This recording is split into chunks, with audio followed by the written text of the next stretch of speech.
তো আজকে সমস্ত 9 এবং 10 স্টুডেন্টদের একটা এক্সাম ছিল। এক্সামের পর তারা বলছে যে দাদা আমরা তো টিচার্স ডে করবো, তুমি কি খাবে বলো।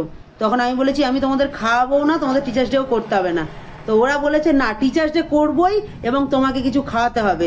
এবং তখন আমি ওদের জিজ্ঞেস করলাম কে কি খাবে, তো তারাই এখন তোমাদেরকে বলুক, তাদের মুখেই বলুক তারা কি খেতে চায়। কে কি বলছে দেখা যাক। বলো ভাই কি খেতে চাও? মোমো। আচ্ছা তুমি তুমি আচ্ছা মোমো। তারপরে তুমি তুমি আরে বাবা মোমো ভোট বেশি হয়ে গেছে। তুমি কি খাবে? হ্যাঁ মোমো। আচ্ছা তুমি তুমি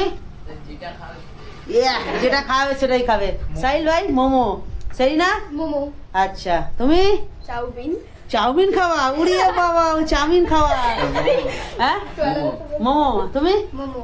তুমি মোমো ডাবল মোমো। তাহলে তুমি কি বলছো? চাউমিন। চাউমিন খাবা? তাহলে যাই হোক টিচার্স ডে তো সবাইকে খাওয়াবো, এই স্টুডেন্টটাকে বাদ দিয়ে দেবো। চলবে না। ঠিক আছে, তো যাই হোক সবাই শুনে নিয়েছো কে কি খেতে চায়। ম্যাক্সিমাম ভোট মোমো পড়ে গেছে। এবার দেখা যাক আমি কি খাওয়াই। তার জন্য টিচার্স ডে যেদিন খাওয়াবো তার সেই দিনটার অপেক্ষা তোমাদের করতে হবে। ঠিক আছে, তো চাউমিন, তাহলে তোমাকে চাউমিন খাওয়াবো তাই তো? ঠিক আছে।